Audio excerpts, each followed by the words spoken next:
Hi, I'm Michael. I'm the pastoral coach for Kicking at the Darkness, a ministry that helps pastors and church leaders like you find hope, clarity, and strength so that you can thrive both personally and professionally. I want to ask you a question. Pastor, when's the last time you focused on your self-care? Now, I don't mean self-care as in when was the last time you went and booked a massage, or when's the last time you got a facial treatment, maybe treated your fingers and your toes to a little bit of pampering. That's not the self-care I'm talking about. I'm also not talking about the self-care where all of the decisions, all of the frustrations, all of everything that your responsibilities that are piling up on you, not the type of self-care where you have to close the door and put your head down or bolt out and drive away to the woods. That's not the kind of self-care that I'm talking about. I'm talking about four things when I say self-care. These four things are your spiritual health, your emotional maturity, your life connections, and your family relationships. When was the last time you focused on one or all four of these in your life? See, I want to encourage you as a pastor to spend time focused on your self-care. Now, I know what you may say. If I focus on myself, isn't that a little selfish? Isn't that a little self-indulgent? I shouldn't be spending time navel gazing. I should spend time serving people, loving people, being out in the community, doing the work of ministry. Well, in order for you to continue to do the work of ministry, God needs to be able to do a work in you. And so self-care, in the way that I'm talking about, is not selfish. Self-care is what you need spiritually and emotionally so that you can be present in your life and with your family. That's what self-care really means. And so it's not selfish. It's really kind of the old idea of putting the oxygen mask on before you help your neighbor.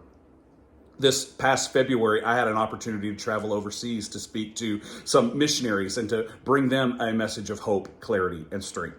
And on the plane rides over, I didn't hear that message. I didn't hear the message, just the simple, if the oxygen masks fall, put on your oxygen mask before you put it on somebody else. What I heard was, before you put on your oxygen mask, make sure to remove your cloth mask or your mask that we've seen people wear over the last 3 years or so. In ministry, we want to put on that oxygen mask, but in order to do that, sometimes we have to pull down our own mask. The mask of what we've put up, a hard heart and thin skin. We've got to be able to pull that down and let God be able to do a good work in us. Pull those things away so that we can take in the breath of God so that we can be transformed.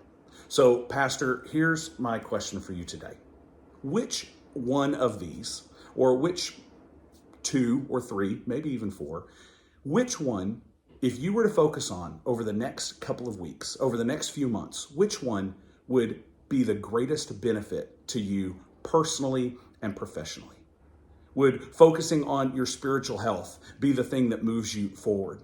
Would focusing on and prioritizing your emotional maturity, would that be able to make a huge difference in your life at home and in your life at work? What about your life connections? Have some of those connections died on the vine? Could they use some revival? Do you really have deep and abiding friendships? Or what about your family life? When's the last time that your family got the best of you?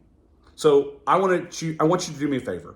I want you down below in the comments, I want you to put which one of these that you want to focus on over the next few weeks, over the next few months. Which one of these would be the greatest benefit for you if you spent time focused and prioritizing this area of your life? Spiritual health, emotional maturity, life connections, or family relationships. If you leave a comment down below, I'll send you some resources. I'll send you a list of resources to help equip you to move you forward in one of these areas of your life. I'm Michael. I'm with Kicking at the Darkness. I want to make sure that you as a pastor and as a church leader, that you find hope, clarity, and strength, that you will thrive in your personal life and that you'll thrive in your professional life. That's all for today. Peace. We'll see you soon.